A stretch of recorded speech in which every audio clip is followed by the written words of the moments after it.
Take a look at this image. It's the Boulevard du Temple in Paris, 1838. And it's famous for being the very first photograph of a human being. See him? Down there, the man getting his shoes shined. But that's not what makes this image a masterpiece. What makes it a masterpiece is the ghost story. Because this street wasn't quiet. It wasn't empty. It was chaos. It was packed with carriages, people walking, merchants shouting, life happening at full volume. So, where did they all go? The answer to that question didn't just invent photography.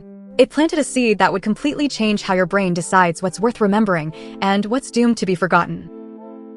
To understand how an entire crowd can vanish, we have to go back to the scene of the crime. Paris, a dusty workshop. The air smells like chemicals.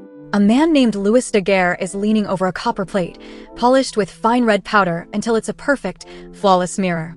He's not just making an object, he's preparing a trap. A trap for light. First, he slides the mirrored plate into a box filled with iodine crystals. The fumes rise in a violet haze, biting the back of his throat. And a pale gold skin of silver iodide blooms across the surface, one molecule at a time. The plate is now hungry for light.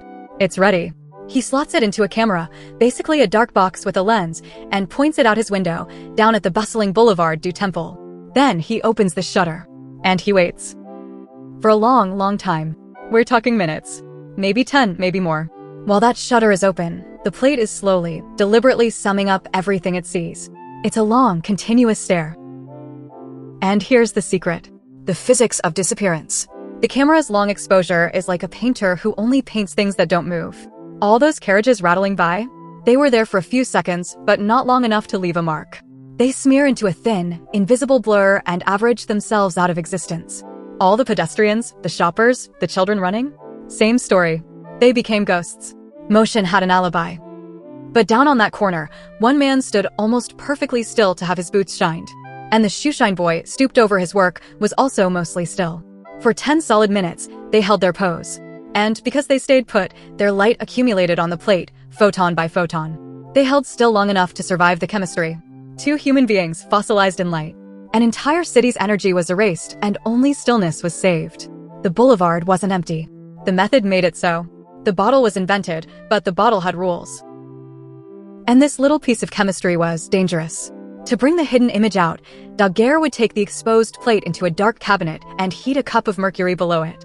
The quicksilver would exhale a metallic, sweet, deeply toxic vapor that would magically pull the image from invisibility. But those fumes also crawled into the lungs and nerves of these early operators.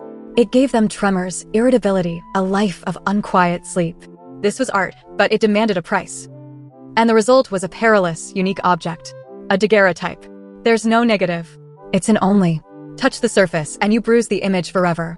Tilt it the wrong way and the scene vanishes back into a cold, hard mirror. It was less a picture and more a memory you could hold in your hands, fragile and singular.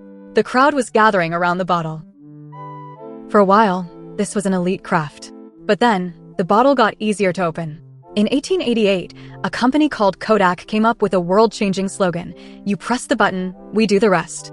And just like that, a complex studio ritual collapsed into a simple consumer reflex. Then came the Brownie camera in 1900, turning kids into family archivists. 1935, Kodachrome drenched the past in color, making yesterday look even more alive than today. 1948, Polaroid made waiting audible, a 60-second hush before the reveal. Then the atomization of technology. 1991, the first digital cameras. 2000, the camera gets stitched to the phone. 2010, Instagram gives every single memory a potential audience of billions. With each step, the process became faster, easier, and more constant. We were documenting everything. But something else was happening, something Daguerre never could have predicted. We weren't just changing photography. Photography was changing us. Think about the last concert you went to, or a stunning sunset.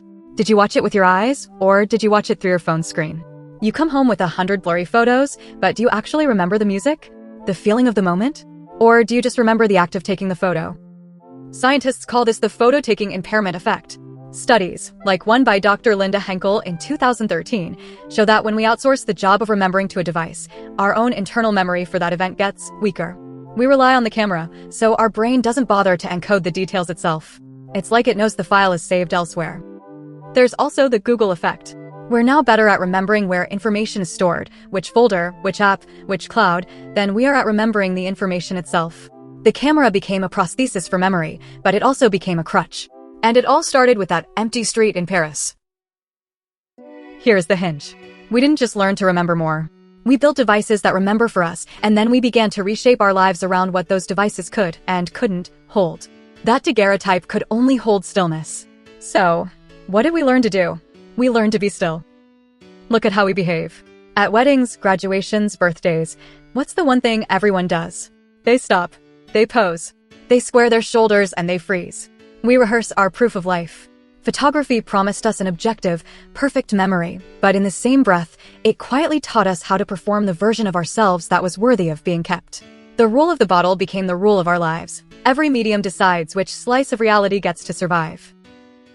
And now we live inside a continuous exposure. The bottle never closes. Your phone is a lens that's always waiting. We've so deeply internalized the chemical terms of 1838 that we pose without even being asked. We perform for a camera that isn't even there yet because the bottle is always open. You can see the fingerprints of this old system everywhere. Think about the rigid, standardized gaze of a passport photo. It's the direct descendant of early criminal identification systems. Your phone's Face ID is just the great-grandchild of that same impulse to make human identity legible to a machine. We invent new rituals to try and smuggle some life back into the bottle. Live photos that tack a tiny sliver of motion onto a still. Instagram stories that promise to be a witness and then dissolve. We are desperate to capture the blur, the heat, the shout, all the things Daguerre's plate had to erase. We're trying to put the ghosts back in the machine. Let's go back to that boulevard one last time. Imagine the ghostly shimmer of the crowd flowing around those two sharp figures, the shoe shine and his client. That is the world we live in. A tiny fraction of our lives is held still, sharp, and archived, while the vast, moving, messy majority is erased. Now, tilt the daguerreotype in your mind. The image vanishes, and it becomes a mirror. You see your own reflection. Your face, your phone in your hand, the light of this screen on your eyes. The lesson lands right there. What we keep changes who we are allowed to be. For nearly 200 years, we have been learning to be the kind of people a picture can hold. We have become the shape of our containers. The question is no longer what the camera can't see, but what we no longer see in ourselves and each other, because we've been trained to value only what can be captured, stored, and shared. We have the first photograph to thank for that. The shoeshine and his client aren't just the first people photographed. They're patient zero for a new way of being human. One where we all learn to hold still, hoping the light will remember us.